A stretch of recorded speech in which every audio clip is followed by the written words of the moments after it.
السلام عليكم ورحمة الله وبركاته. إن الحمد لله نحمده ونستعينه ونؤمن به ونتوكل عليه ونعوذ بالله من شرور أنفسنا ومن سيئات أعمالنا. من يهده الله فلا مضل له ومن يضلله فلا هادي له. وأشهد أن لا إله إلا الله وحده لا شريك له. وأشهد أن محمدًا عبده ورسوله أرسله بالهدى ودين الحق ليظهره على الدين كله ولو كره المشركون.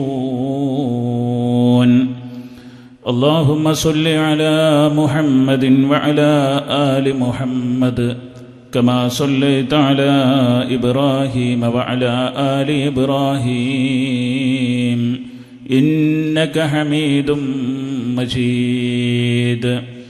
اللهم بارك على محمد وعلى آل محمد كما باركت على إبراهيم وعلى آل إبراهيم إنك حميد مجيد. أعوذ بالله من الشيطان الرجيم. بسم الله الرحمن الرحيم. يا أيها الذين آمنوا اتقوا الله حق تقاته ولا تموتن إلا وأنتم مسلمون. بسم الله الرحمن الرحيم. ولقد جاءت رسلنا إبراهيم بالبشرى قالوا سلاما قال سلام فما لبث أن جاء بعجل حنيذ. أوصيكم وإياي أولا بتقوى الله. സ്നേഹം നിറഞ്ഞ ഷെൽട്ടറിൻ്റെ പഠിതാക്കളായി എത്തിയിരിക്കുന്ന പ്രിയപ്പെട്ട സഹോദരിമാരെ, ജ്യേഷ്ഠത്തിമാരെ, അനിയത്തിമാരെ, ഉമ്മമാരെ, അള്ളാഹുവിൻ്റെ അപാരമായ തൗഫീഖ് കൊണ്ട് അള്ളാഹുവിൻ്റെ ദീൻ പഠിക്കുവാനും മനസ്സിലാക്കുവാനും ഇത്രയും അധികം ആളുകളെ ഒരുമിച്ച് ചേർത്തുകൊണ്ട് ഓരോ മാസവും വളരെ സിസ്റ്റമാറ്റിക്കായിക്കൊണ്ട് കൃത്യമായ സിലബസോടുകൂടി ഓരോ ആഴ്ചയും എന്ത് സംസാരിക്കണമെന്ന് മുൻകൂട്ടി നൽകപ്പെട്ട് അത് മനസ്സിലാക്കി അവതരിപ്പിക്കപ്പെട്ട് സമയം നഷ്ടപ്പെടുത്താതെ ഒരു ക്ലാസ് മുന്നോട്ട് കൊണ്ടുപോകുന്ന അതിനുള്ള അവസരമാണ് നമുക്ക് എല്ലാ മാസവും ലഭിച്ചുകൊണ്ടിരിക്കുന്നത്. നല്ല രൂപത്തിൽ അള്ളാഹുവിൻ്റെ ദീൻ പഠിക്കാൻ ഒരുമിച്ച് കൂടുന്ന ഒരു സദസ്സ് നമുക്കെല്ലാ മാസവും നൽകപ്പെടുന്നുണ്ട് എന്നുള്ളത്,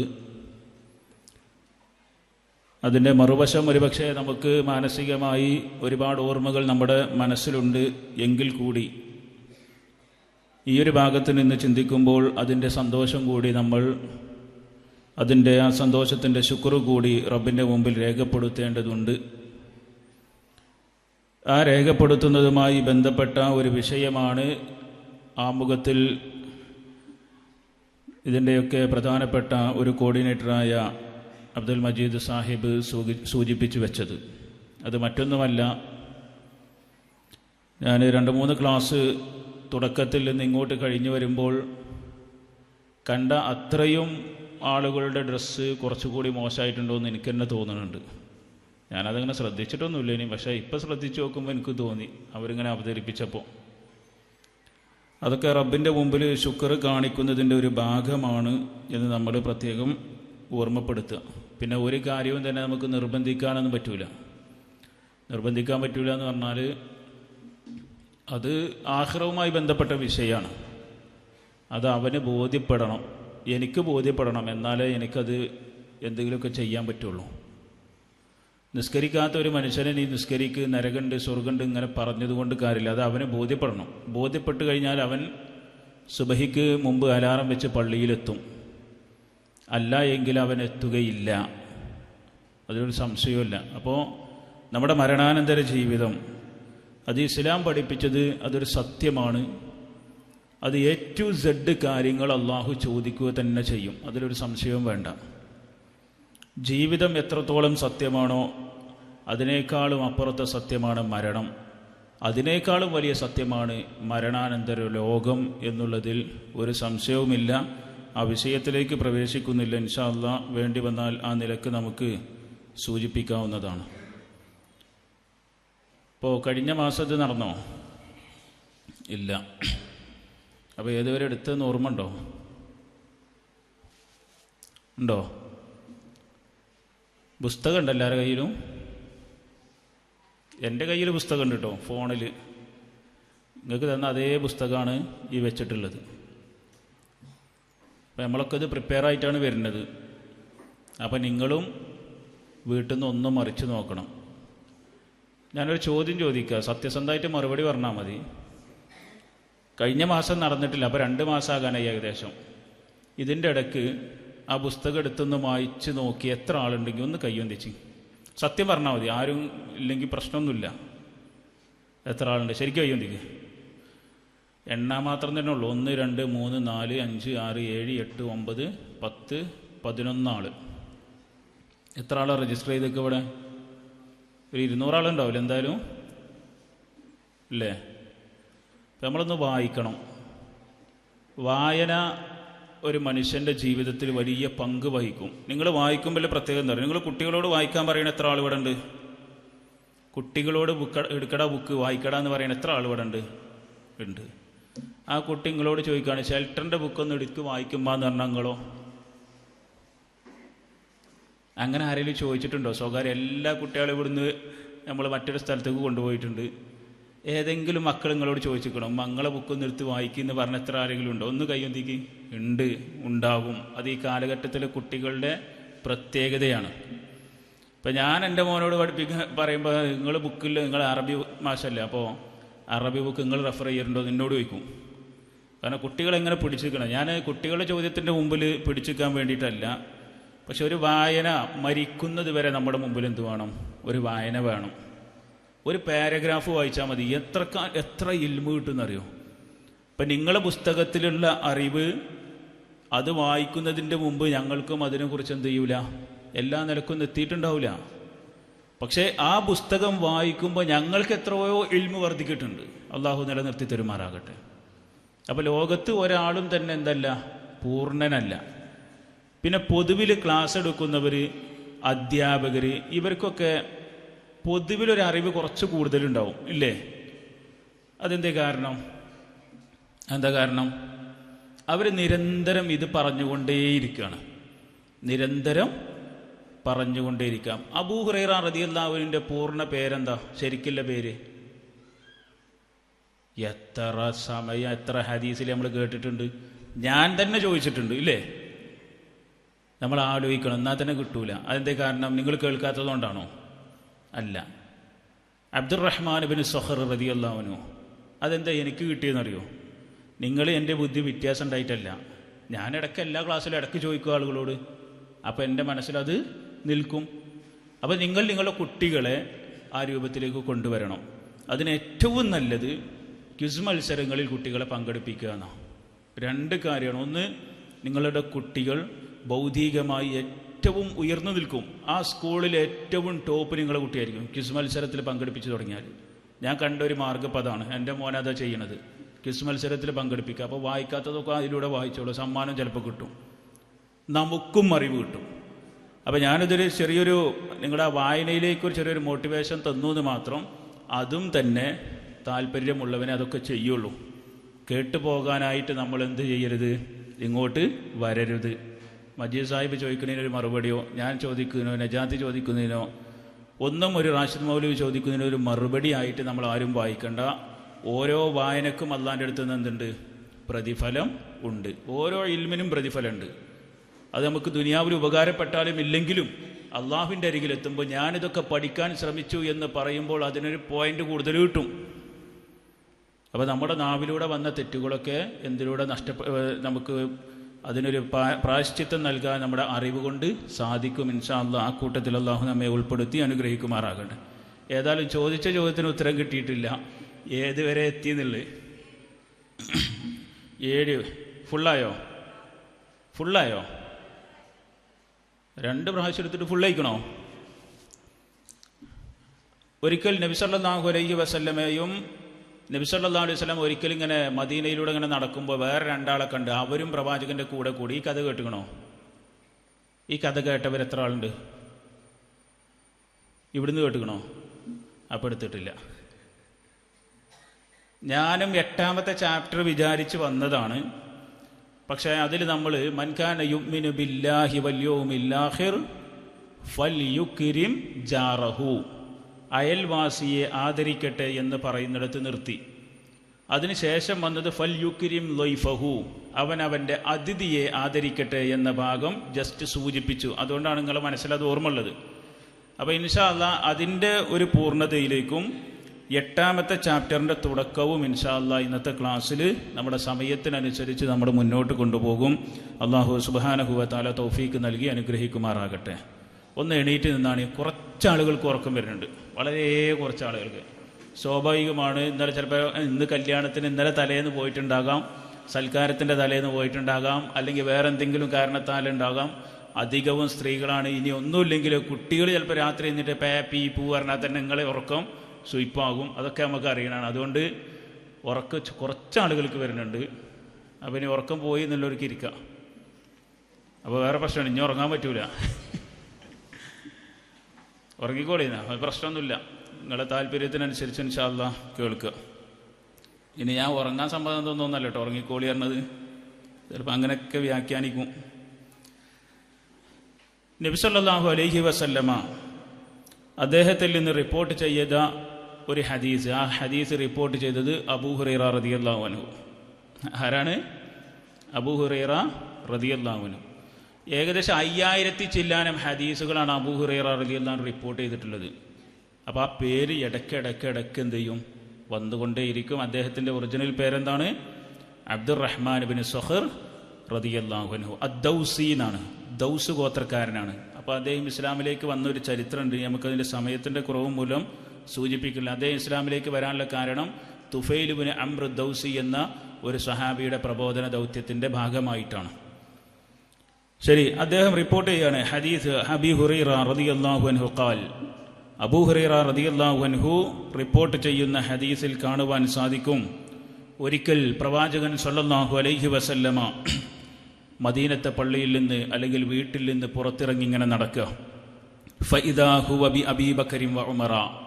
അപ്പോൾ അവിടെ ആരുണ്ട്? അബൂബക്കറും ഉമർ റളിയല്ലാഹു അൻഹുമാ ഉണ്ട്. നിങ്ങൾ ശ്രദ്ധിച്ചിട്ടുണ്ടോയെന്ന് അറിയില്ല, പ്രവാചകൻ സല്ലല്ലാഹു അലൈഹി വസല്ലമയുടെ കൂടെ അബൂ ഹുറൈറ റളിയല്ലാഹു അൻഹു എല്ലാവരും ഉണ്ട്. പക്ഷേ ചില പ്രത്യേക സന്ദർഭങ്ങളിലൊക്കെ ആരെ പേര് വരാറുണ്ട്? അബൂബക്കർ സിദ്ദീഖ് റളിയല്ലാഹു അൻഹുവിൻ്റെ പേര് വരും. നബി സല്ലല്ലാഹു അലൈഹി വസല്ലമയുടെ അവസാന നിമിഷങ്ങളിൽ അദ്ദേഹം ജീവിച്ചിരിക്കെ അദ്ദേഹം ഇമാമത്ത് നിർത്തിയതാരെ? അബൂബക്കർ റളിയല്ലാഹു അൻഹു.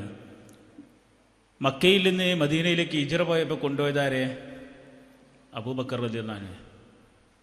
അപ്പോൾ ഇതൊക്കെ വെച്ചിട്ട് പണ്ഡിതന്മാർ പറഞ്ഞു, ഇത് നബി സല്ലല്ലാഹു അലൈഹി വസല്ലമയുടെ ശേഷം ആ ഒരു സ്ഥാനത്തേക്ക്, പ്രവാചകത്വ സ്ഥാനത്തേക്കല്ല, അദ്ദേഹത്തിൻ്റെ ആ ഒരു മാർഗം പിന്തുടരുന്ന അല്ലെങ്കിൽ ഖിലാഫത്തിൻ്റെ സ്ഥാനത്തേക്കുള്ള ഹദീസുകളിലെ സൂചനയാണ്.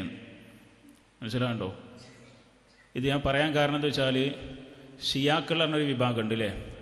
അവർ ചിലർ അബൂബക്കർ റളിയല്ലാഹു ഉമർ റളിയല്ലാഹു ഒക്കെ ഈ ഖിലാഫത്ത് തട്ടിയെടുത്തതാണെന്നും അലി റളിയല്ലാഹു അൻഹുവാണ് ഈ ഖിലാഫത്തിൻ്റെ യഥാർത്ഥത്തിലൂടെ ഉടമസ്ഥാവകാശമുള്ളവൻ എന്നൊക്കെ പറയാറുണ്ട്. അപ്പോൾ നബി സല്ലല്ലാഹു അലൈഹി വസല്ലം ഹദീസുകളിൽ നിന്ന് തന്നെ പലപ്പോഴും ആരെ കാണാം? അബൂബക്കർ സിദ്ദീഖ് റളിയല്ലാഹു അൻഹു, മിക്കവാറും സമയത്ത് ഉമർ റളിയല്ലാഹു അൻഹു. അത് ഞാൻ ഇടയ്ക്ക് സൂചിപ്പിച്ചു എന്ന് മാത്രം. അപ്പോൾ നബി സല്ലല്ലാഹു അലൈഹി വസല്ലം വീട്ടിൽ നിന്നിറങ്ങി അല്ലെങ്കിൽ പള്ളിയിൽ നിന്നിറങ്ങി അങ്ങനെ പോവുകയാണ്. അപ്പോൾ ഉണ്ട് മുമ്പിൽ അബൂബക്കർ റളിയല്ലാഹു അൻഹു ഉണ്ട്, ഉമർ റളിയല്ലാഹു അൻഹു ഉണ്ട്. നബി സല്ലല്ലാഹു അലൈഹി വസല്ലം ചോദിച്ചു, മാ അഖ്റജകുമാ മിൻ ബുയൂത്തികുമാ ഹാദിഹി സഅ. ഈ ഒരു അസാധാരണ ആളുകൾ പുറത്തിറങ്ങാത്ത ഈ സമയത്ത് നിങ്ങൾ എന്തുകൊണ്ടാണ് പുറത്തിറങ്ങിയത്? എന്തിനാണ് നിങ്ങൾ ഈ മരുഭൂമിയിലൂടെ നടക്കുന്നത്, മണൽത്തരികളിലൂടെ നടക്കുന്നത്? നബി സല്ലല്ലാഹു അലൈഹി വസല്ലമയോട് അവർ മറുപടി പറഞ്ഞു, അൽ ജൂഉ യാ റസൂലല്ലാഹ്, വിശപ്പ് സഹിക്കാൻ പറ്റുന്നില്ല റസൂലേ. സുബ്ഹാനല്ലാഹ്. വിശപ്പ് സഹിക്കാൻ പറ്റുന്നില്ല റസൂലേ, പട്ടിണിയാണ്. ഇതിലാരെങ്കിലും പട്ടിണി എന്ന പദം അനുഭവിച്ചവരുണ്ടോ? ഞാൻ അനുഭവിച്ചിട്ടില്ല. നിങ്ങളിൽ ആരെങ്കിലും കൂട്ടത്തിൽ അനുഭവിച്ചിട്ടുണ്ടോ? അനുഭവിച്ചവരുണ്ടാകാം, കുറച്ച് പ്രായമൊക്കെ ഉള്ളവർക്ക്.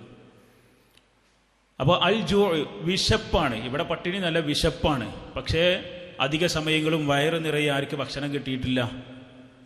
സ്വഹാബിമാരിൽ പല ആളുകൾക്കും പ്രവാചകൻ സല്ലല്ലാഹു അലൈഹി വസല്ലം അടക്കമുള്ള ആളുകൾക്ക് കിട്ടിയിട്ടില്ല. 3 കൊല്ലൊക്കെ ഫുഡ് കിട്ടാതെ പച്ചില തിന്നിട്ട്, ആ തിന്നത് ആടുമാടുകൾ പച്ചിലയാണല്ലോ തിന്നുക. ആ ആടുമാടുകൾ പച്ചില തിന്നിട്ട് അവയുടെ കാഷ്ടം പച്ച നിറത്തിൽ വന്നതുപോലെ നബി സല്ലല്ലാഹു അലൈഹി വസല്ലമയുടെ സഹാബിമാരിൽ കുറച്ചാളുകൾ, സ്ത്രീകൾ അടക്കമുള്ളവർ 3 കൊല്ലത്തോളം ശഅബ് അബീ ത്വാലിബ് കുന്നിൻ ചെരുവിൽ ഉപരോധിക്കപ്പെട്ടിട്ട് അവിടെ പച്ചില മാത്രം തിന്നുക, പച്ച ഇല തിന്നുക. അതിൻ്റെ ഗൗരവം പറയുന്നിടത്ത് കാണാൻ രാത്രിയൊക്കെ ഇങ്ങനെ തപ്പിത്തടഞ്ഞു നോക്കുമ്പോൾ വല്ലതും കിട്ടിയാൽ അതെന്തെങ്കിലും തിന്നാൻ പറ്റുന്നതാണ് എന്ന് വിചാരിച്ച് എടുത്തു നോക്കുമ്പോൾ ഒട്ടകത്തിൻ്റെ കയറായിരിക്കും.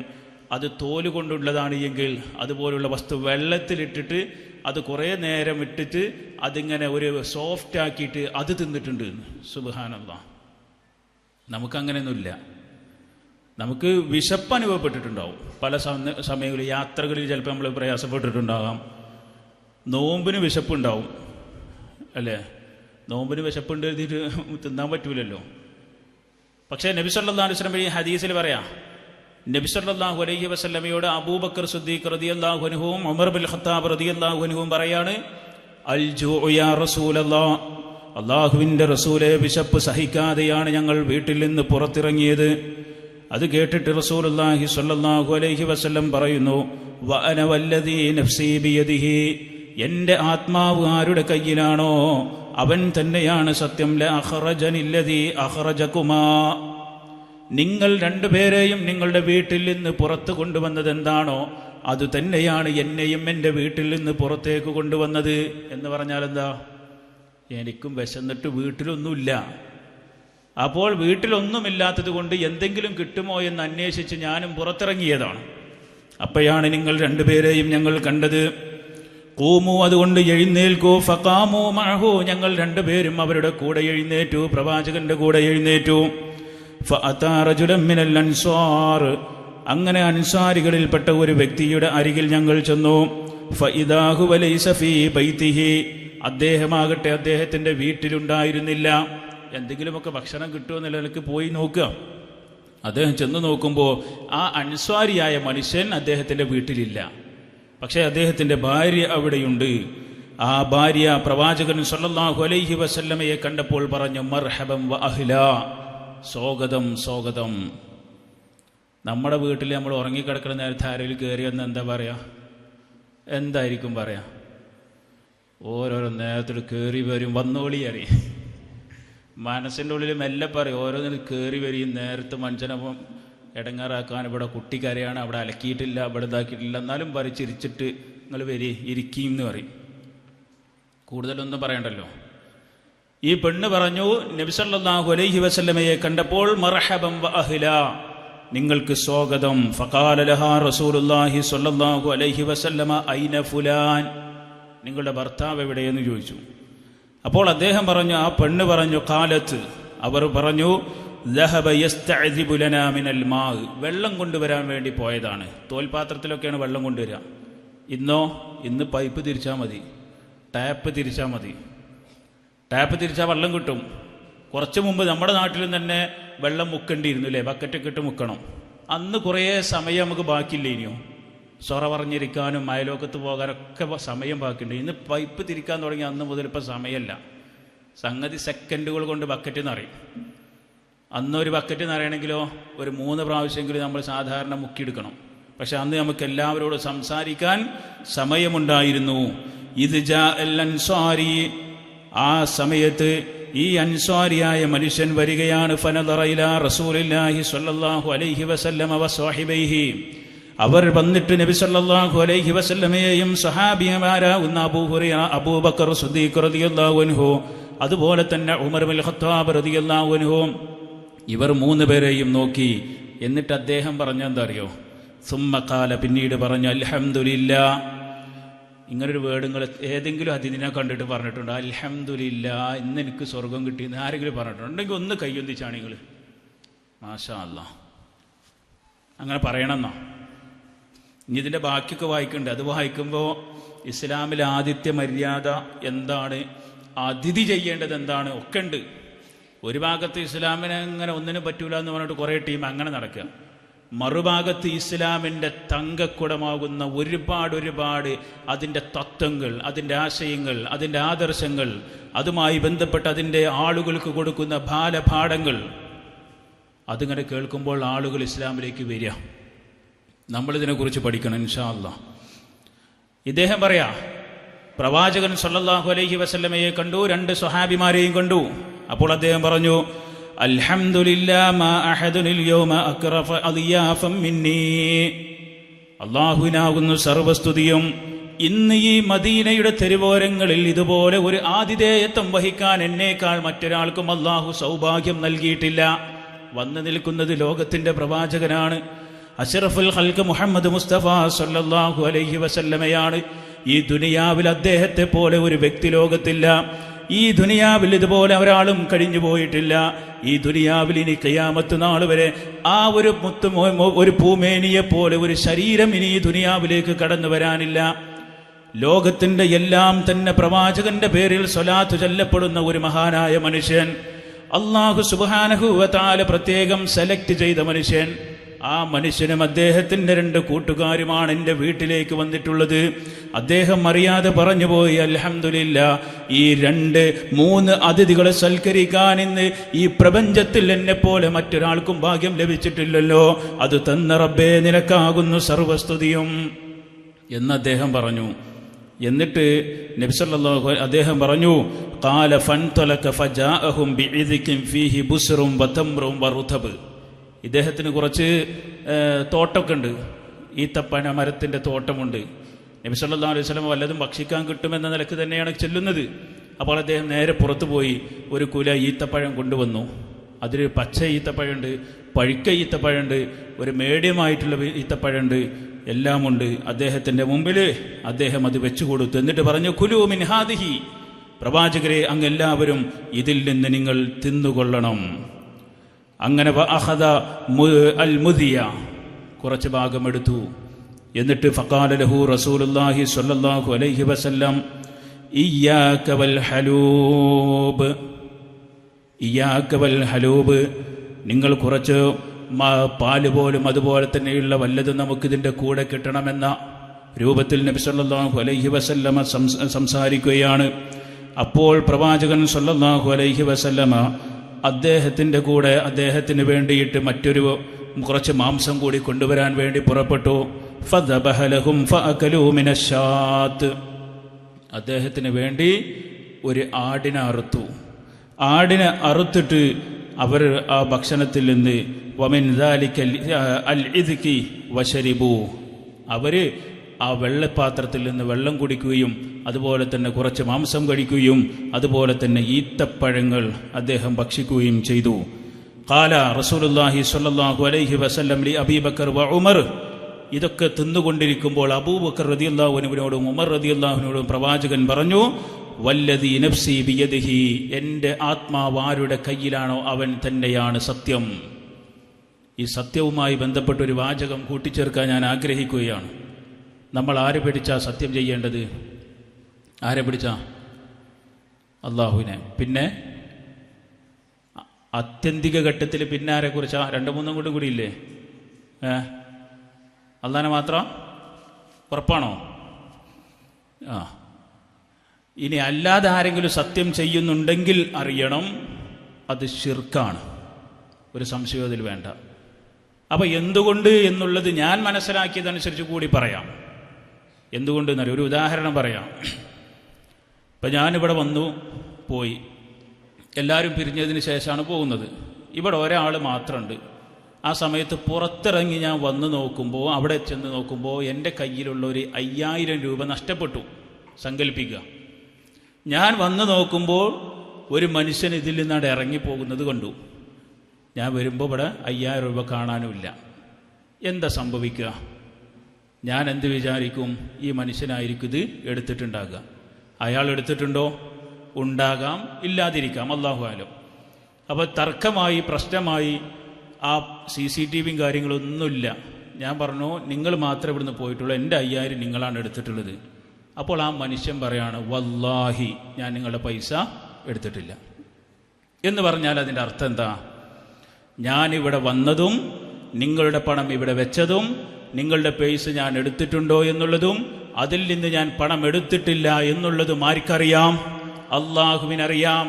അതുകൊണ്ട് പടച്ച റബ്ബാണേ സത്യം, ഞാൻ നിങ്ങളുടെ പണം എടുത്തിട്ടില്ല എന്ന് പറയുന്നതോടുകൂടി പിന്നീട് എനിക്ക് അദ്ദേഹത്തിനെതിരിൽ യാതൊരു തെളിവുമില്ല എങ്കിൽ അദ്ദേഹം നിരപരാധിയാണ്. പിന്നെ ഒന്നുമില്ല, പിന്നെ അദ്ദേഹം എടുത്തിക്കണമെങ്കിൽ പരലോകത്ത്. പക്ഷെ ഒരു മുസ്ലിം പറയാണ്, അള്ളാഹുവാണേ സത്യം, ഞാൻ നിങ്ങളുടെ പണം എടുത്തിട്ടില്ല എന്ന് പറഞ്ഞാൽ പിന്നീട് ഇപ്പുറത്തുള്ള ആളുകൾക്കൊന്നും പറയാനില്ല, അതുമേ തീരും. ഇസ്ലാമിൽ കുറേ സത്യങ്ങളുണ്ട്. ഇനി അതുപോലെ തന്നെയുള്ള ഒരു മനുഷ്യൻ ഞാനിങ്ങനെ തിരിച്ചു വരുമ്പോൾ അയാൾ ഇറങ്ങിപ്പോവുക. ഞാൻ പറഞ്ഞു, നിങ്ങളെൻ്റെ പൈസ എടുത്തിട്ടുണ്ട്. അപ്പോൾ അദ്ദേഹം പറയാ, മൊഹീദ്ദീൻ ഷെയ്ഖാണേ സത്യം, ഞാൻ നിങ്ങളുടെ പണം എടുത്തിട്ടില്ല എന്ന് പറഞ്ഞാൽ എന്താ അതിൻ്റെ അർത്ഥം? ഞാനിവിടെ വന്നതും ഇവിടെ ഇരുന്നതും നിങ്ങളുടെ പൈസ എടുത്തിട്ടുണ്ടോ എന്നുള്ളതും അതിൽ നിന്ന് 5000 രൂപ എടുത്തിട്ടുണ്ടോ ഇല്ലേ എന്നുള്ളതും ആർക്കറിയാം? മൊഹീദ്ദീൻ ഷെയ്ഖിനറിയാം. അതുകൊണ്ട് മൊഹീദ്ദീൻ ഷെയ്ഖാണേ സത്യം, ഞാൻ നിങ്ങളുടെ പണം എടുത്തിട്ടില്ല എന്ന് പറഞ്ഞാൽ അതിനർത്ഥം അള്ളാഹുവിനെ പോലെ കാണാനുള്ള കാഴ്ച ശക്തി ആർക്കുണ്ട്? ഷെയ്ഖിനുണ്ട്. അള്ളാഹുവിനെ പോലെ കേൾക്കാനുള്ള കേൾവി ശക്തി ആർക്കുണ്ട്? ഷെയ്ഖിനുണ്ട്. അള്ളാഹുവിനെ കുറിച്ചുള്ള അറിവ് ആർക്കുണ്ട്? ഷെയ്ഖിനുണ്ട്. അതുകൊണ്ട് ആ ഷെയ്ഖ് തന്നെയാണ് സത്യം, ഞാൻ നിങ്ങളുടെ പണം എടുത്തിട്ടില്ല എന്ന് പറഞ്ഞാൽ ഇതാണ് അള്ളാഹുവിൽ സമന്മാരുണ്ടാക്കുക എന്ന് പറഞ്ഞാൽ. ഇപ്പം മനസ്സിലായോ സത്യം ചെയ്താൽ എന്തുകൊണ്ടാണ് ശിർക്ക് എന്ന്? ഇനി അത് മൊഹീദ്ദീൻ ഷെയ്ഖ് മാത്രമൊന്നുമല്ല. മൊഹീദ്ദീൻ ഷെയ്ഖ് എന്ന് പറയുമ്പോൾ നമ്മളെ ഷെയ്ഖുമാരെ കുറ്റം പറയാന്നാ, അത് വെറുതെ പറയാം. മൊഹീദ്ദീൻ ഷെയ്ഖ് കേരളത്തിലത്തെ മൊഹീദ്ദീൻ ഷെയ്ഖൊന്നല്ല, അദ്ദേഹം ഇവിടെ ഉള്ള ആളെയല്ല. മൊഹീദ്ദീൻ ഷെയ്ഖ് ആരുടെയും ഒരു പ്രത്യേകമായൊരു വിഭാഗത്തിൻ്റെ ആളൊന്നല്ല. മൊഹീദ്ദീൻ ഷെയ്ഖ് റഹ്മത്തുള്ളാഹിയുടെ പുസ്തകങ്ങൾ പലതും വായിച്ചിട്ടാണ് ഞങ്ങൾ ക്ലാസ് എടുക്കാറുള്ളത്. നിങ്ങൾക്കറിയോ? ഞങ്ങൾ ക്ലാസ് എടുക്കുന്നത് പലതും മൊഹീദ്ദീൻ ഷെയ്ഖിൻ്റെ പുസ്തകം വായിച്ചിട്ടാ. അദ്ദേഹത്തിൻ്റെ വാചകങ്ങളാണ് തൗഹീദിന് വേണ്ടി പല സലഫി പണ്ഡിതന്മാരും തന്നെ കോട്ട് ചെയ്യുന്നത്. നമ്മുടെ കേരളത്തിൽ ഇങ്ങനെ ചോദിക്കുമ്പോൾ ഒരു വിഭാഗത്തിന് മാത്രം, ഷെയ്ഖുമാർക്കൊക്കെ ഒരു ടീമിന്. ആരാ പറഞ്ഞത്? അവരുടെ ആദർശങ്ങളും ആശയങ്ങളും ഒക്കെ കൃത്യമായി അദ്ദേഹം അവരുടെ കിതാബുകൾ രേഖപ്പെടുത്തിയിട്ടുണ്ട്. ഞാൻ സൂചിപ്പിച്ചു എന്ന് മാത്രം. ഇനി അത് മാത്രമല്ല, ഒരാൾ പറയാം കഅബയാണേ സത്യം, കഅബയാണേ സത്യം. പറയാൻ പാടില്ല. എൻ്റെ ഉമ്മയാണേ സത്യം പറയലില്ലേ? എൻ്റെ ബാപ്പയാണേ സത്യം, ഞാൻ എടുത്തിട്ടില്ല. ഓൻ്റെ ബാപ്പത് കണ്ടിട്ടുണ്ടോ? ഇല്ല. ഓൻ്റെ ഉമ്മ കണ്ടിട്ടുണ്ടോ? ഇല്ല. ഒരു നിലക്കും തന്നെ ശിർക്ക് ചെയ്തു പോകാൻ പാടില്ല. അതുകൊണ്ട് സത്യമെന്നുള്ളത് പടച്ച റബ്ബിന്റെ മുമ്പിൽ, പടച്ച റബ്ബിന്റെ പേരിൽ അത് റസൂലുള്ളാഹി സ്വല്ലല്ലാഹു അലൈഹി വസല്ലം പഠിപ്പിക്കുക. വല്ലദീ നഫ്സു മുഹമ്മദിൻ ബിയദിഹി, എൻ്റെ ശരീരം ആരുടെ കയ്യിലാണോ, ആത്മാവ് ആരുടെ കയ്യിലാണോ അവൻ തന്നെയാണ് സത്യം. ലതുസ്അലുന്ന അൻ ഹാദൻ നഈം യൗമൽ ഖിയാമ. വിശപ്പ് കൊണ്ട്, പട്ടിണി കൊണ്ട്, ദാഹം കൊണ്ട് ഈത്തപ്പന വിളയുന്ന നാട്ടിൽ നിന്ന് പ്രവാചകൻ സല്ലല്ലാഹു അലൈഹി വസല്ലമ ഒരു കുല ഈത്തപ്പഴത്തിന് വേണ്ടി അബൂബക്കർ സിദ്ദീഖ് റളിയല്ലാഹു അൻഹുവും ഉമർ റളിയല്ലാഹു അൻഹുവും പുറപ്പെട്ടിട്ടുണ്ടെങ്കിൽ ഒരൽപ്പം ഭക്ഷണം കിട്ടി, ഒരൽപ്പം മാംസം കിട്ടി, ഒരൽപ്പം പാല് കിട്ടി, ഒരൽപ്പം വെള്ളം കിട്ടി. അവർ ബിസ്മി ചൊല്ലി അത് കഴിച്ചിട്ട് അതിന് ശേഷം റസൂലുള്ളാഹി സ്വല്ലല്ലാഹു അലൈഹി വസല്ലമ പറയുന്നത് ലതുസ്അലുന്ന അൻ ഹാദൻ നഈം യൗമൽ ഖിയാമ, ഖിയാമത്ത് നാളിൽ നിങ്ങൾക്കിപ്പോൾ ലഭിച്ചിരിക്കുന്ന ഈ അൻസാരിയായ സ്വഹാബി തന്ന ഈ ഈത്തപ്പഴമില്ലേ, അത് പടച്ച റബ്ബ് ആ അനുഗ്രഹത്തെക്കുറിച്ച് നിങ്ങളോട് ചോദിക്കുക തന്നെ ചെയ്യും. ഏതാ അനുഗ്രഹം? വിശന്ന് കൊടല് കരിയണ സമയത്ത് കുറച്ച് ഈത്തപ്പഴം കിട്ടി. നബി സല്ലല്ലാഹു അലൈഹി വസല്ലം പറയാ, അതിനെക്കുറിച്ച് നിങ്ങളോട് പടച്ച റബ്ബ് ചോദിക്കുന്നു. നമ്മളെക്കുറിച്ച് എന്തൊക്കെ ചോദിക്കും? അങ്ങനെയാണെങ്കിൽ എന്തൊക്കെ ചോദിക്കാനുണ്ടാവും? A to Z കാര്യങ്ങൾ നമ്മൾ മറുപടി പറയേണ്ടി, ഞാൻ പറയേണ്ടി വരും.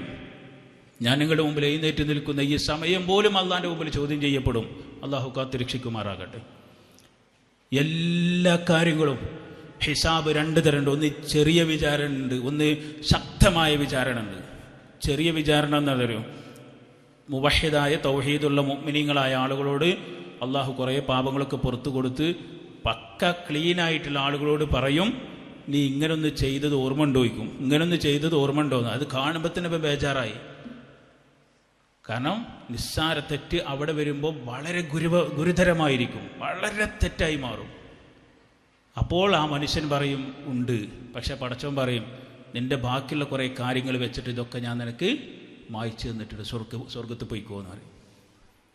ഇനി ഗുരുതരമായ പാപങ്ങളുണ്ട്, അതിങ്ങനെ സൂക്ഷ്മമായി ആരെങ്കിലും വിചാരണക്കെടുക്കപ്പെട്ടാൽ അവൻ നശിക്കപ്പെട്ടു എന്നാണ് ആയിഷത്ത് സിദ്ദീഖ റളിയല്ലാഹു അൻഹയുടെ ഹദീസിൽ കാണുന്നത്. ഓരോ കാര്യം എടുത്ത് പരിശോധിക്കപ്പെടച്ചാണ്.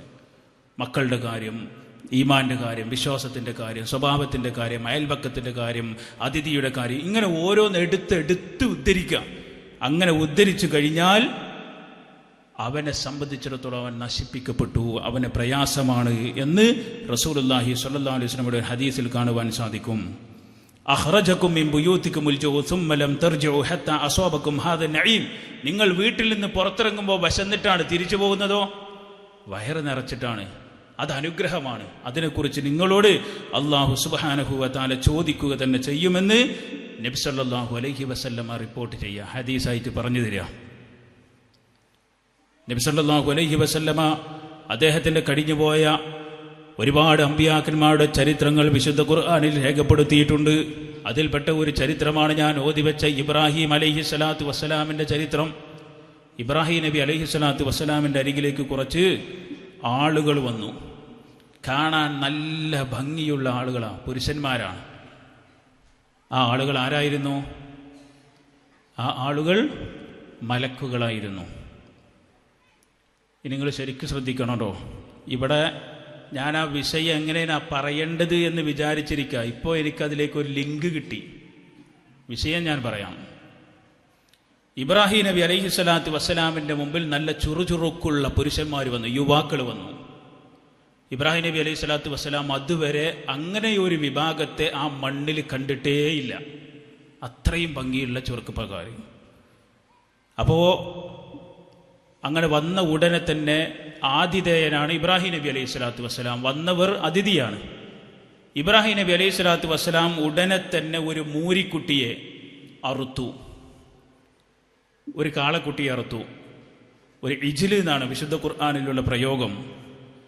അത് വിശുദ്ധ ഖുർആൻ ഇങ്ങനെ ഓർമ്മപ്പെടുത്തുകയാണ്, വലഖദ് ജാഅത് റുസുലുനാ ഇബ്രാഹീമ ബിൽ ബുശ്റാ ഖാലൂ സലാമൻ ഖാല സലാമൻ ഫമാ ലബിസ അൻ ജാഅ ബിഇജ്ലിൻ ഹനീദ്. വലഖദ് ജാഅത് റുസുലുനാ ഇബ്രാഹീം, നമ്മുടെ റസൂലുമാർ, ദൂതന്മാർ ഇബ്രാഹിം അലൈഹിസ്സലാത്തു വസ്സലാമിൻ്റെ അരികിൽ ചെന്ന സന്ദർഭം ബിൽ ബുശ്റ, സന്തോഷവാർത്ത അറിയിച്ചുകൊണ്ടാണ് അവർ കടന്നു ചെന്നിട്ടുള്ളത്. ഏത് സന്തോഷവാർത്ത അറിയിക്കാനാണ് വരുന്നതെന്നറിയുമോ? 80കളുടെ അവസാനത്തിൽ 90കളോട് അടുത്ത് നിൽക്കുന്ന ഇബ്രാഹിം നബി അലൈഹിസ്സലാത്തു വസ്സലാമിനൊരു സന്താനം പിറന്നിട്ടില്ല. സങ്കടപ്പെട്ട് നിൽക്കുന്ന ഇബ്രാഹിം അലൈഹിസ്സലാത്തു വസ്സലാമിൻ്റെ മുമ്പിൽ ചെന്നിട്ട്, നിങ്ങളുടെ ഭാര്യ ഇന്ന ഭാര്യ ഇതാ അടുത്ത നിമിഷം അല്ലെങ്കിൽ അതിൻ്റെ സമയമെത്തുമ്പോൾ അവൾ പ്രസവിക്കാനാകും എന്നുള്ള ഉറപ്പ് നൽകാൻ വേണ്ടി വന്ന അള്ളാഹുവിൻ്റെ ദൂതന്മാരായ മലായികത്തുകൾ ഖാലൂ സലാമൻ, അവർ വന്ന് പറഞ്ഞു അസ്സലാമു അലൈക്കും വറഹ്മത്തുള്ളാഹ്. ഒരു വീട്ടിലേക്ക് ഒരു മുസ്ലിം കയറി ചെല്ലുമ്പോൾ അവൻ പറയുന്നു അസ്സലാമു അലൈക്കും വറഹ്മത്തുള്ളാഹ്. കാരണമെന്താണ്? സൃഷ്ടാവായ അള്ളാഹുവിൻ്റെ സമാധാനവും രക്ഷയും നിങ്ങൾക്കുണ്ടാകട്ടെ. അല്ല, ഏത് സ്ഥലത്തും ഇത് പറയാം. മരിച്ചെടുത്ത് അസ്സലാമു അലൈക്കും പറയാം, വിവാഹം കഴിക്കുന്നിടത്ത് അസ്സലാമു അലൈക്കും എന്ന് പറയാം, അതുപോലെ തന്നെ വിരുന്ന് കയറുമ്പോൾ അസ്സലാമു അലൈക്കും എന്ന് പറയാം. അതുപോലെ തന്നെ ഒരു വീട് കുടിയിരിക്കലാണ്, ഒരു ഹൗസ് വാമിംഗ് ആണ്, അസ്സലാമു അലൈക്കും എന്ന് പറയാം. മരിച്ച് കിടക്കുമ്പോൾ ഗുഡ് മോർണിംഗ് എന്ന് നോക്കി നിങ്ങൾ അവിടെ ചെന്നിട്ട് ഈ ചങ്ങായിക്ക് എന്താണെന്ന് ചോദിക്കും.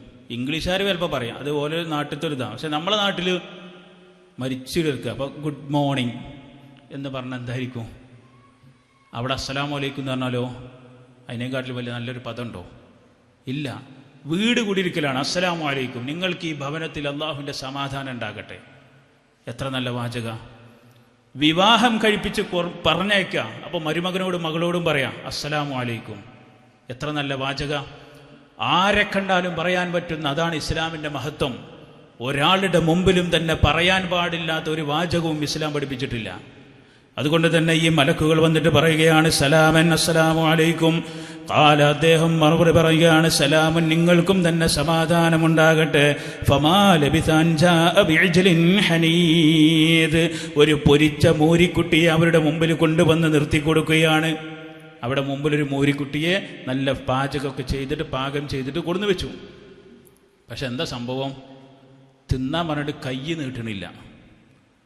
തിന്നാൻ പറഞ്ഞിട്ട് കൈ നീട്ടണില്ല. മറ്റൊരു ആയത്തിൽ വന്നിട്ടുള്ളത് ഇജ്ലിൻ സമീന്ന, നല്ല തടിച്ച ഒരു മൂരിക്കുട്ടി. ആ മൂരിക്കുട്ടിയെ അറുത്ത് നല്ല ഫ്രഷായി അതിൻ്റെ ഏറ്റവും നല്ല രൂപത്തിൽ ഒരു അതിഥി സൽക്കാരം ഏർപ്പെടുത്തുകയാണ് മഹാനായ ഇബ്രാഹിം നബി അലൈഹി സ്വലാത്തു വസ്സലാം. എത്ര കൊല്ലം മുമ്പാ? ഏകദേശം എത്ര കൊല്ലം മുമ്പാ? 5000 കൊല്ലം മുമ്പ്. എത്ര കൊല്ലം മുമ്പ്? 5000 കൊല്ലം മുമ്പ് നടക്കുന്ന സംഭവമാണ്. അപ്പോൾ ഇതിങ്ങനെ ഒരു മൂരിക്കുട്ടിയെ കൊണ്ടുവച്ചു. ഇവിടെ ഈ വിഷയവുമായി ബന്ധമുള്ളത് ഒരു അതിഥി ആദരിക്കുക എന്നുള്ളത് ആതിഥേയൻ്റെ മര്യാദയാണ്. ഉള്ളത് കൊണ്ട് ആദരിക്കണം, ഉള്ളത് കൊണ്ട് ആദരിക്കണം. ഇനി നേരത്തെ പറഞ്ഞതുപോലെ ഇവരെ വന്നിട്ട് ഈ ഇബ്രാഹിം നബി അലൈഹി സ്വലാത്തു വസ്സലാം ഭയപ്പാടോടുകൂടി നോക്കുകയാണ്. ഇവരെ കൈ അതിലേക്ക് നീളുന്നില്ല. അപ്പോൾ ഇവർ പറഞ്ഞു, നിങ്ങൾ പേടിക്കണ്ട, നിങ്ങൾ ഞങ്ങളുടെ രൂപം കണ്ടാൽ നല്ല ചുറുചുറുക്കുള്ള യുവാക്കളാണെങ്കിലും ഞങ്ങൾ യഥാർത്ഥത്തിൽ മനുഷ്യരല്ല, ഞങ്ങൾ മലക്കുകളാണ്. ആരോടെ പറഞ്ഞു കൊടുക്കുന്നത്? ഇബ്രാഹിം നബി അലൈഹി സ്വലാത്തു വസ്സലാം. ഇനി ഞാൻ പറയുന്ന വാചകം ശരിക്കും ശ്രദ്ധിക്കണേ. ഞാൻ ലിങ്ക് ഉണ്ട് എന്ന് പറഞ്ഞില്ലേ, അത് ഞാൻ പറഞ്ഞുതരാം. 100,000-ഓളം വരുന്ന പ്രവാചകന്മാരിൽ 25 പ്രവാചകന്മാരിൽ 5 പ്രവാചകന്മാരാകുന്ന ഉലുൽ അസ്മുകളിൽ പ്രധാനപ്പെട്ട ഒരു പ്രവാചകനാണ് ആര്? ഇബ്രാഹിം നബി അലൈഹി സ്വലാത്തു വസ്സലാം. അബുൽ അംബിയ ഇബ്രാഹിം നബി അലൈഹി സ്വലാത്തു വസ്സലാം, ഖലീലുല്ലാഹി ഇബ്രാഹിം അലൈഹി സ്വലാത്തു വസ്സലാം. ഈ പറയപ്പെടുന്ന ലോകത്തുള്ള സകലമാന മനുഷ്യന്മാരും ചെന്ന് ഹജ്ജ് നിർവഹിക്കുന്ന പരിഭാവനമായ ആ പറയപ്പെടുന്ന അൽ ബൈത്തുൽ അതീഖ്, ഈ പറയപ്പെടുന്ന കഅബാലയം പടുത്തുയർത്താൻ വേണ്ടി അള്ളാഹു നിർദ്ദേശം നൽകിയ സ്വന്തം 2 മക്കളുടെ കൈകൾ ഉപയോഗപ്പെടുത്തി ഒരു ഭവനം സൃഷ്ടിക്കുകയും എന്നിട്ട് ഈ ഖിയാമത്ത് നാൾ വരെ ഇൻഷാ അല്ലാഹ് അവിടെ തുടരുകയും ചെയ്യുന്ന ആ ഭവനത്തിൻ്റെ ശില്പിയാകുന്ന ഈ പറയപ്പെടുന്ന ഇബ്രാഹിം അലൈഹി സ്വലാത്തു വസ്സലാമിന് സ്വന്തം മുമ്പിൽ നിൽക്കുന്ന മനുഷ്യന്മാർ മനുഷ്യരാണോ മലക്കാണോ എന്ന് തിരിച്ചറിയാൻ പറ്റില്ല. പറ്റുണ്ടോ? ഇല്ല. ഇനി നിങ്ങളെ ഞാൻ കോഴിക്കോട്ടേക്ക് പോയി ശ്രദ്ധ തിരിക്കുക. അവിടെ ഒരു CM വലിയുന്നുണ്ട്. ഇപ്പം മനസ്സിലായോ? ഇപ്പം കുറേ ആൾക്കാർ ചിരിച്ചു. അത് ചിരിക്കും, അത് ചിരിക്കണം.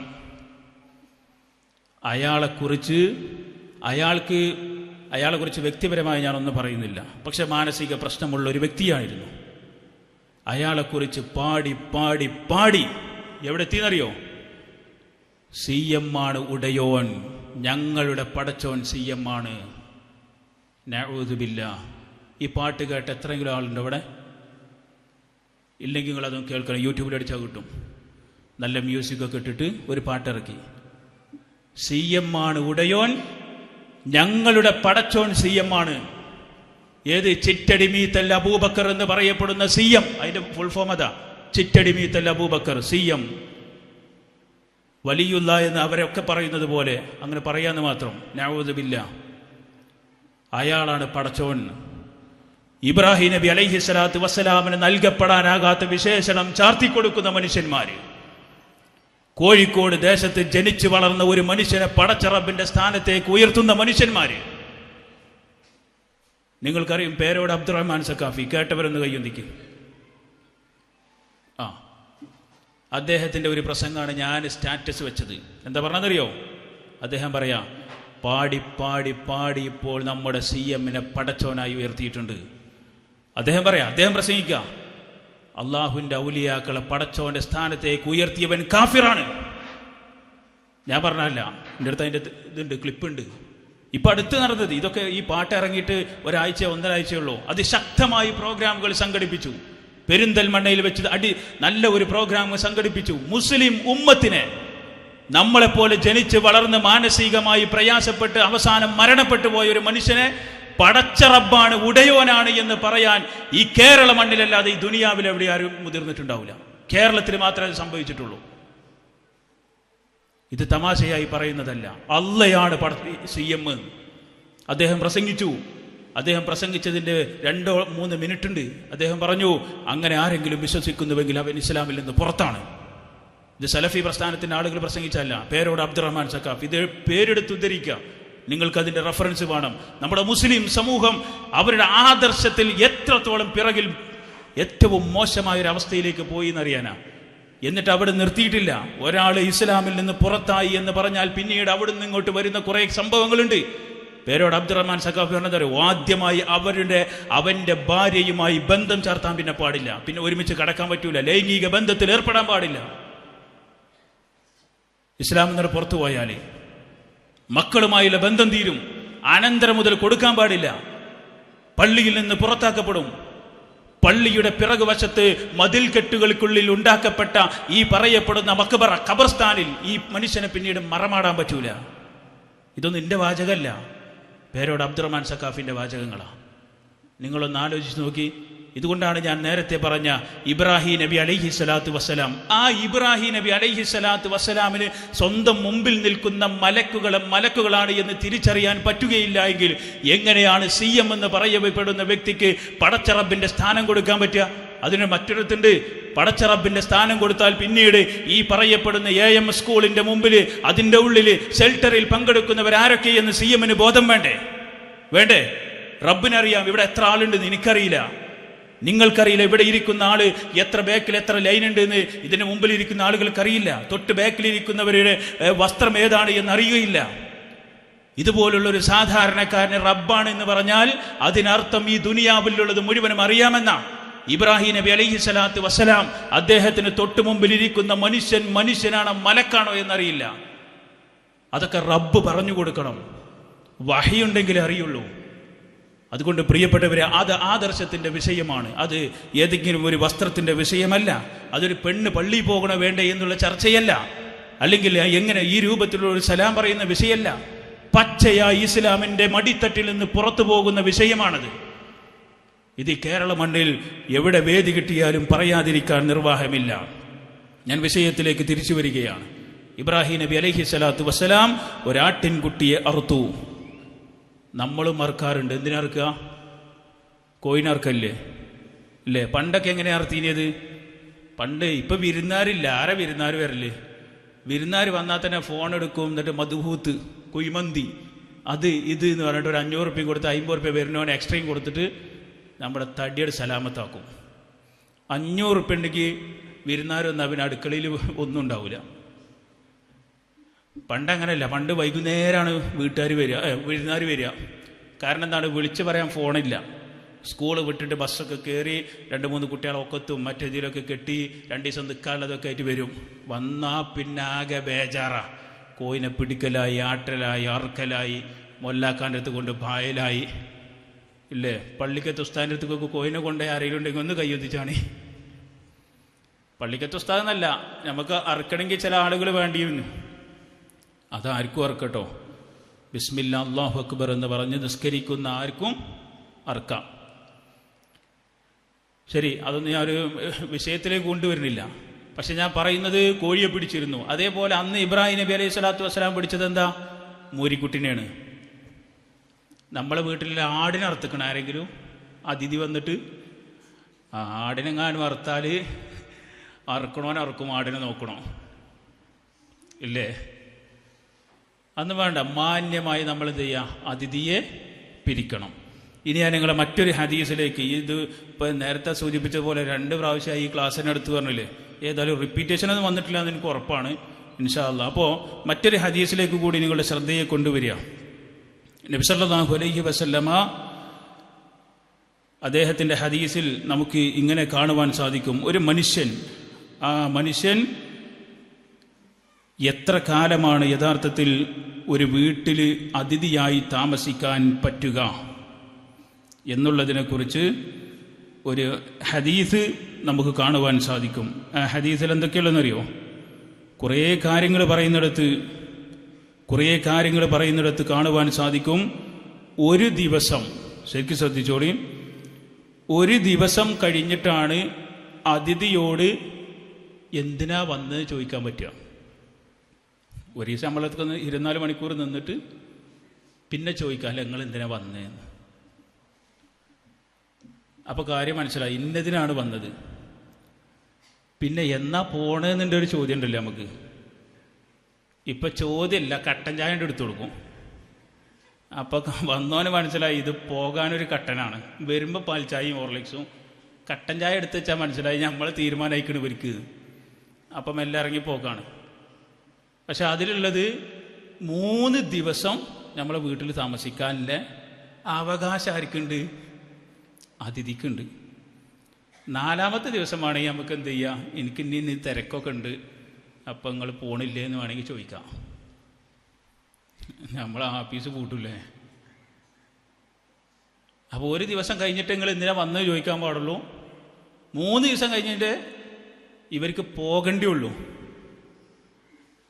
അത് അങ്ങനെയുള്ള കാലഘട്ടം കൂടിയൊക്കെ നോക്കണം കേട്ടോ. ചിലപ്പോൾ സാധാരണ ഇപ്പം എന്താ വെച്ചാൽ കല്യാണത്തിന് വന്നാൽ അമ്മായി എന്നെ കുട്ടീൻ്റെ കൈച്ചേന് ഊരി പോണ കാലമാണ്. ഇത് ഞാൻ വെറുതെ പറഞ്ഞല്ല. ഉറങ്ങാൻ കിടക്കണ കുട്ടീൻ്റെ കാലുമത്തെ പാവസരൊക്കെ എന്ത് ചെയ്യും, ഭയങ്കര അതിഥിയായി വന്നോല് ഊരിക്കൊണ്ടുപോകും. ഞാൻ വെറുതെ പറഞ്ഞല്ല, ഒരനുഭവമുണ്ട്. അങ്ങനെ ഒരു സൽക്കാരത്തിനോ കല്യാണത്തിനോ വന്നിട്ട് കുട്ടീൻ്റെ ചെയിന് നഷ്ടപ്പെട്ടു.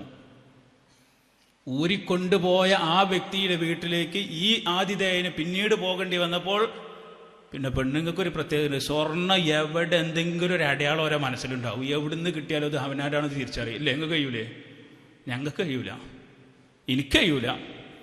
പെണ്ണുങ്ങൾക്ക് അങ്ങനെ സ്വഭാവമുണ്ട്. ഓല് മറ്റേ കയ്യിലുമ്മ ചെറിയൊരു കുത്തുണ്ടാവും. ഏത് അയലോക്കത്ത് നിന്ന് ഈ കയ്യിൽ കണ്ടാലും പറയും ഇതിൻ്റെ പെരീത്താണ്, അത് ഓളെ പെരീത്താണ് പറയും. അതേപോലെ സ്വർണം പറയും. ഇത് പിടിച്ചു നോക്കുമ്പോൾ ഈ കുട്ടിൻ്റെ ഊരിക്കൊണ്ടേതാ സ്വന്തം ബന്ധത്തിലുള്ള മനുഷ്യന്മാർ. അപ്പോൾ അങ്ങനെയുള്ള കുറേ ആളുകൾ ലോകത്തുണ്ട്. നബി സല്ലല്ലാഹു അലൈഹി വസല്ലം പറയാ, അബൂ ശുറൈഹ് അൽ കഅബി റളിയല്ലാഹു അൻഹു, അബൂ ശുറൈഹ് അൽ കഅബി റളിയല്ലാഹു അൻഹു പറയാണ്. അത് തൊട്ട് മുകളിലുള്ള ഹദീസാണ് കേട്ടോ. അതിൽ നിങ്ങൾ അങ്ങോട്ട് മറിച്ചാൽ കാണൂല, ബാക്കിലെ പേജ് മറിക്കണം. അബൂ ശുറൈഹിൽ കഅബി റളിയല്ലാഹു അൻഹു പറയാ, അന്ന റസൂലുള്ളാഹി സ്വല്ലല്ലാഹു അലൈഹി വസല്ലം ഖാൽ, പ്രവാചകൻ സ്വല്ലല്ലാഹു അലൈഹി വസല്ലം പറഞ്ഞു, മൻ കാന യുഅ്മിനു ബില്ലാഹി വൽ യൗമിൽ ആഖിർ, ആരെങ്കിലും അല്ലാഹുവിലും അന്ത്യദിനത്തിലും വിശ്വസിക്കുന്നുവെങ്കിൽ. നിങ്ങളൊന്ന് ആലോചിക്കുക, ഇതൊക്കെ എവിടേക്കാണ് കണക്റ്റഡ്? അന്ത്യദിനത്തേക്കാണ് കണക്റ്റഡ്. എന്തേ കാരണം എന്നറിയോ? ഈ ദുനിയാവിൽ ചിലപ്പോൾ നമ്മൾ അതിഥിയൊക്കെ സൽക്കരിച്ച് ഒക്കെ കൊടുത്ത് നല്ല സെറ്റ് ഭക്ഷണമൊക്കെ ഉണ്ടാക്കി കൊടുത്തിട്ട് അവസാനം ഇറങ്ങി പോകുമ്പോൾ പല്ലിലൊക്കെ കുത്തിയിട്ട് പറയും ഉപ്പ് കുറച്ച് കുറവേനി അറിയും. അതോടുകൂടി ഉണ്ടാക്കിയതൊക്കെ മാനസികമായിട്ട് നമ്മൾ തളരും. പക്ഷെ ഇതൊക്കെ എങ്ങോട്ടാണ് കണക്റ്റഡ്?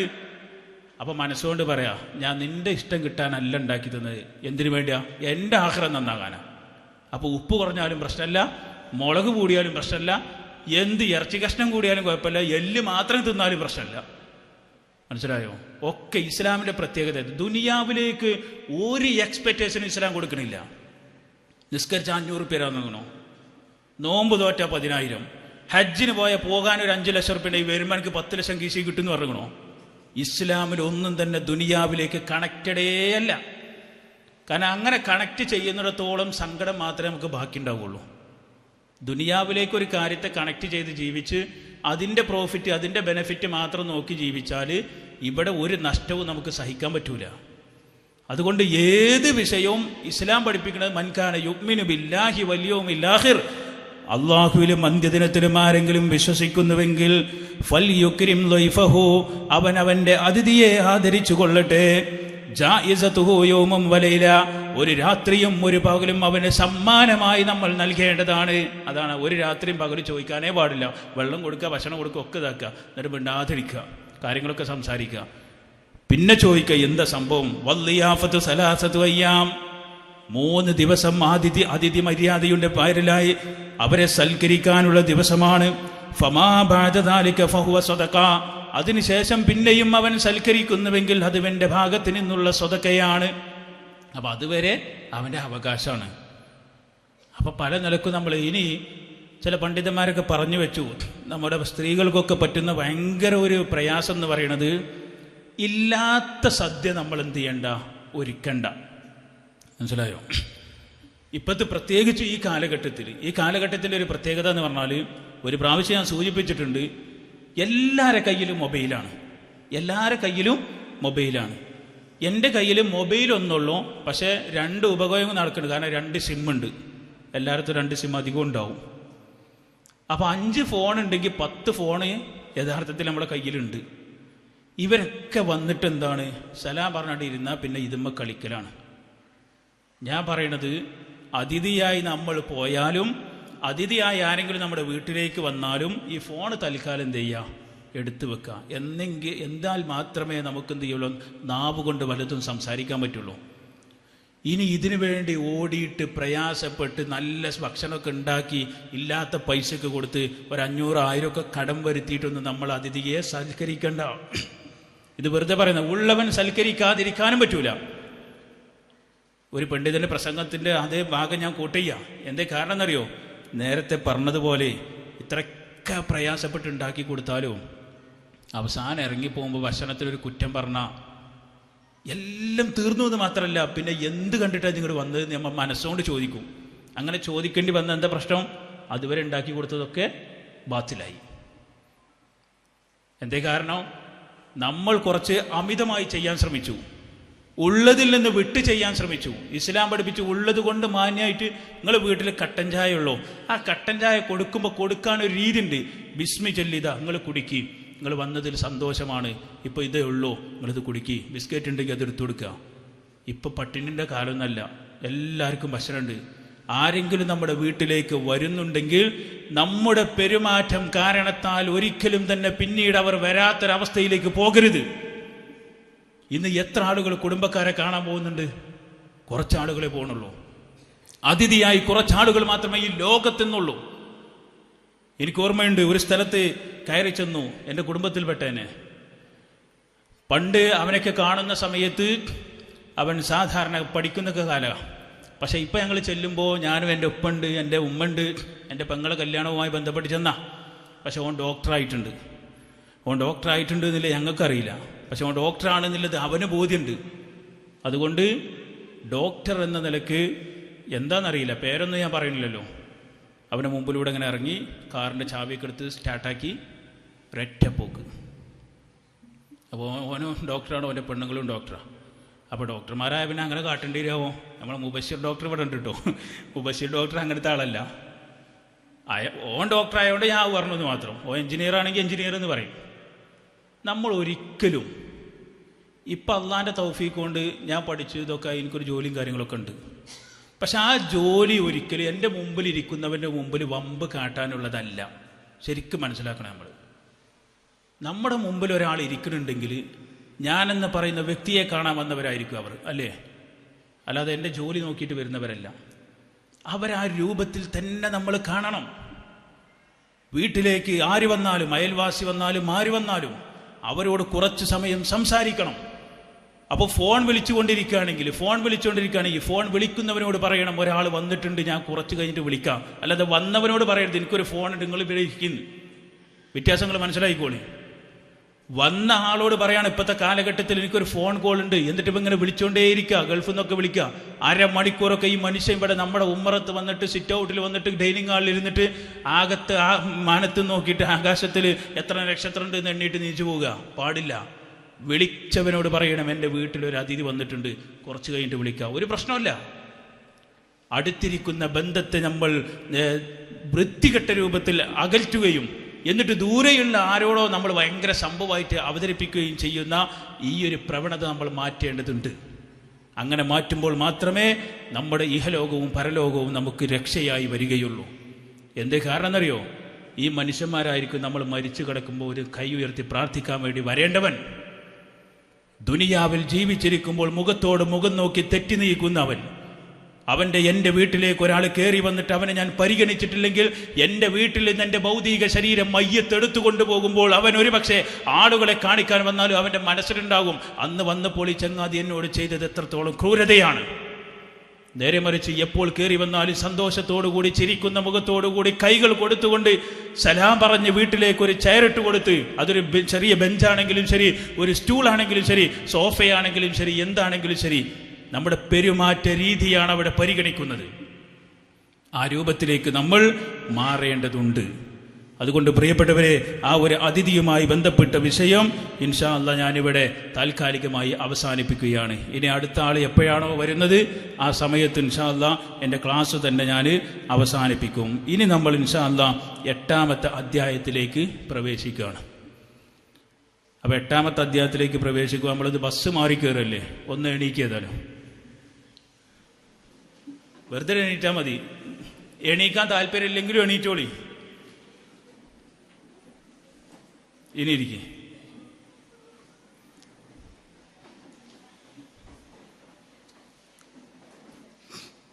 എണീക്കുമ്പോൾ എന്താ അറിയോ, അറിയാതെ കയ്യൊക്കെ ഒന്നിങ്ങനെ ആകും. അപ്പം തന്നെ നിങ്ങൾ മനസ്സിലായിക്കോളൂ, ഞാൻ മാനസികമായിട്ട് ഭയങ്കര താല്പര്യത്തിൽ ക്ലാസ് കേൾക്കുന്നുണ്ടെങ്കിലും എൻ്റെ ശരീരം എന്ത് ചെയ്തിട്ടുണ്ട്, ക്ഷീണിച്ചിട്ടുണ്ട്. അതുകൊണ്ട് കയ്യും കാലൊക്കെ ഒന്നിങ്ങനെ അറിയാതെ ഇളകും. അപ്പോൾ ആ ബ്ലഡൊക്കെ ഒന്ന് റെഡിയാകാണ്ട്. നിങ്ങൾക്ക് എപ്പോഴാകണം അപ്പം ഇരുന്നാൽ മതി കേട്ടോ. ശരി, 8ാമത്തെ അധ്യായം എന്താ? നമ്മളെ മക്കളോട് പറയാൻ പറ്റിയതാ. എന്താടാ ദേഷ്യപ്പെടുന്നതെന്ന് അല്ലേ? എന്താടാ ദേഷ്യപ്പെടുന്നത്? അപ്പം ഫോൺ ചെയ്ത് വെച്ചിട്ടുള്ളതുണ്ടാകുക. എന്നോട് അന്ന് തന്നെ ഞാൻ പറഞ്ഞിടാ, എൻ്റെ കുട്ടീൻ്റെ കല്യാണത്തിന് ഈ വന്നിട്ടില്ല, ആകെ ജഗപുക ഏട്ടത്തിനോടും അനുസത്തിനോടൊക്കെ ദേഷ്യപ്പെട്ടിട്ട് ഫോണ് വെച്ചിട്ട് കുട്ടീനോട് പറയാം, നീ എന്താടാ ഓനോട് ദേഷ്യപ്പെടുന്നത്? അപ്പം ഈ അധ്യായത്തിൻ്റെ പേരെന്താണ്? നീ കോപിക്കരുത്. എന്താ? നീ കോപിക്കരുത്. ഇത് ഞാൻ തന്നെ പറയുമ്പോൾ എനിക്ക് തന്നെ പേടിയാണ് ഈ വിഷയം പറയാൻ. കാരണം ദേഷ്യപ്പെടുക എന്നുള്ളത് മനുഷ്യ സഹജമാണ്. അതിനെ പിടിച്ചു നിർത്തുക എന്നുള്ളത് പുണ്യവാന്മാരുടെ അടയാളമാണ്. എങ്ങനെ? ദേഷ്യപ്പെടുക എന്നുള്ളത് മനുഷ്യ സഹജമാണ്. അതിനെ പിടിച്ചു നിർത്തുക എന്നുള്ളത് പുണ്യം ചെയ്തവർക്ക് കിട്ടുന്നൊരു ഗുണമാണ്. എല്ലാവർക്കും കിട്ടിക്കൊള്ളണമെന്നില്ല. അള്ളാഹു ക്ഷമിക്കുന്നവരുടെ കൂട്ടത്തിൽ നമ്മെ അവരെ ഉൾപ്പെടുത്തട്ടെ. അബൂ ഹുറൈറ റളിയല്ലാഹു അൻഹു പിന്നെയും വന്നു. ആരാണ്? അബൂ ഹുറൈറ റളിയല്ലാഹു അൻഹു. എവിടെ ഉണ്ടാവും. ആ മഹാൻ്റെയൊക്കെ പ്രതിഫലം എത്രത്തോളമായിരിക്കും? ഇപ്പം ഞാനിനി ഈ ഹദീസ് വിശദീകരിക്കുന്നിടത്തോളം കാലം അബൂ ഹുറൈറ റളിയല്ലാഹുവിൻ്റെ ഖബറിലേക്ക് അതിൻ്റെ കൂലിയെത്തുകയാണ്. മനസ്സിലാണ്ടോ? അതുകൊണ്ട് ഉമ്മമാരെന്ന നിലയ്ക്ക് ഞാൻ കൂട്ടിച്ചേർത്ത് പറയാം, അതിലേക്ക് ആഡ് ചെയ്ത് പറയാം. നിങ്ങളുടെ വീട്ടിൽ നിങ്ങളുടെ മക്കളായി വളർന്നു വരുന്നവരെ ഒരു നന്മ നിങ്ങൾ പഠിപ്പിച്ചാൽ അവർ ചെയ്യുന്നതും അവരുടെ മക്കൾ ചെയ്യുന്നതും അവരുടെ മക്കളുടെ മക്കൾ ചെയ്യുന്നതും ആ മക്കൾക്ക് നിങ്ങളറിയോ? ഇല്ല. സ്വന്തം പേരക്കുട്ടിക്ക് തന്നെ വല്യപ്പാൻ്റെ പേരും അറിയാത്ത കാലമാണ്. അടുത്തൊരു തലമുറ പക്ഷേ എല്ലാം അറിയുന്ന അള്ളാഹു അതൊക്കെ രേഖപ്പെടുത്തിയേക്കും.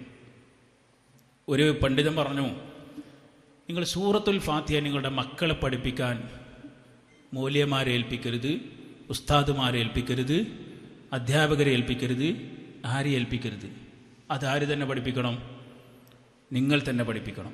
എൻ്റെ മകനെ ഞാൻ സൂറത്തുൽ ഫാത്തിഹ പഠിപ്പിക്കണം, നിങ്ങളുടെ മക്കളെ നിങ്ങൾ സൂറത്തുൽ ഫാത്തിഹ പഠിപ്പിക്കണം. കാരണം 100 കൊല്ലം ജീവിച്ച ഒരു മനുഷ്യൻ നിർബന്ധമായും 6,12,000 തവണ അവൻ സൂറത്തുൽ ഫാത്തിഹ ഓതിയിരിക്കണം. എത്ര സമയം? എത്ര എണ്ണം? 6,12,000. ഒരു ദിവസം 17 തവണ നിർബന്ധം. ഒരു മാസം 510 തവണ. ഒരു കൊല്ലം 6,000 സംതിങ്. 10 കൊല്ലം 61,000 സംതിങ്. 100 കൊല്ലം 6,12,000 തവണ. 6,12,000 തവണ സൂറത്തുൽ ഫാത്തിഹ ഓതണം. അതുകൊണ്ട് പറയാണ്, ആ ഓതിക്കൊണ്ടിരിക്കുന്ന സൂറത്ത് നിങ്ങൾ പഠിപ്പിച്ചു കൊടുത്താൽ അത്ര കൂലി ആർക്ക് കിട്ടും? നിങ്ങൾ കിട്ടും. ഇല്ലെങ്കിലോ പള്ളിക്കത്ത് ഉസ്താദിന് കിട്ടും. മനസ്സിലായോ? അപ്പോൾ ഖുൽ ഹുവല്ലാഹു അഹദ് പഠിപ്പിക്കുന്നതിന് ഖുൽ അഊദു ബിറബ്ബിൽ ഫലക്ക് ഇതൊക്കെ പഠിപ്പിക്കണം. പക്ഷേ അതൊക്കെ ആര് പഠിപ്പിച്ചാലും അതൊക്കെ എപ്പോഴെങ്കിലും ഓതുള്ളൂ. സൂറത്തുൽ ഫാത്തിഹ എന്നുള്ളത് മനുഷ്യൻ്റെ ജീവന് തുല്യം അവൻ കൊണ്ടു നടക്കേണ്ട ഒരു സംഗതി ആയതുകൊണ്ട് മക്കളെ നിങ്ങൾ തന്നെ പഠിപ്പിക്കണം. അതുകൊണ്ട് അതുകൂടി ശ്രദ്ധിക്കുക. അത് ഇൽമിൻ്റെ ഒരു പ്രത്യേകമായൊരു ഭാഗമാണ്. അബൂ ഹുറൈറ റളിയല്ലാഹു അൻഹു പറയുകയാണ്, അന്ന റജുലൻ ഖാല ലിന്നബി സ്വല്ലല്ലാഹു അലൈഹി വസല്ലം, ഒരു മനുഷ്യൻ അല്ലാഹുവിൻ്റെ റസൂലിനോട് പറയുകയാണ്, ഔസിനി, അല്ലാഹുവിൻ്റെ ദൂതരെ എന്നെയൊന്ന് ഉപദേശിക്കണേ, എന്നെയൊന്ന് ഉപദേശിക്കണേ എന്ന്. നമ്മളെടുത്തിട്ട് ഒരാൾ വന്ന് പറയും, എന്നെ ഉപദേശിച്ചാണ് പറഞ്ഞാലോ, ഞാനോ അന്നെ എന്നെ ഉപദേശം കേട്ടിട്ട് നിൽക്കാൻ വയ്യ, ഞാൻ എന്നെയും കൂടി ഉപദേശിക്കേ. ഇങ്ങനെയൊക്കെയാണ്. കാരണം നമുക്ക് ഉപദേശിക്കാൻ മാത്രമേ നമ്മളായിട്ടില്ല. ഓൻ ചോദിക്കുന്ന വിഷയം നമ്മളതിൽ വളരെ മോശക്കാരോ അതേ കാര്യം നമ്മളോട് ഉപദേശിക്കാൻ ചോദിക്കണത്. ഇപ്പം കളവ് പറയുന്നൊരു പെണ്ണ് അല്ലെങ്കിൽ ഒരാണ് ആ മനുഷ്യന് അല്ലെങ്കിൽ ആ പെണ്ണ് കുട്ടിയോട്, മോനെ നീ കളവ് പറയല്ലടാ എന്ന് പറഞ്ഞാൽ എന്തായിരിക്കും? ആ കുട്ടി തിരിച്ചു ചോദിക്കും, നേരത്തെ പറഞ്ഞ എന്തേന്? അത് സത്യത്തിൻ്റെ പളുങ്കുപാത്രത്തിൽ മുക്കിയെടുത്ത സാധനമാണ് ചോദിക്കും. പക്ഷേ റസൂലുള്ളാഹി സ്വല്ലല്ലാഹു അലൈഹി വസല്ലമയോട് ഈ സ്വഹാബി വന്ന് ചോദിക്കുക, ഔസിനി യാ റസൂലല്ലാഹ്, റസൂലെ ഒരു ഉപദേശം തരും. നമ്മൾ ആരോടെങ്കിലും ഒരു ഇൽമ് ചോദിച്ചിരിക്കണം, ആരെങ്കിലും? കുറവായിരിക്കും. ഇൽമ്, എനിക്കൊരു ഇൽമ് പഠിപ്പിച്ചേരിന്ന് ആരോടെങ്കിലും പറഞ്ഞിരിക്കണോ? ഒരു 500 റുപ്യേന്ന് പറഞ്ഞിട്ടില്ലേ?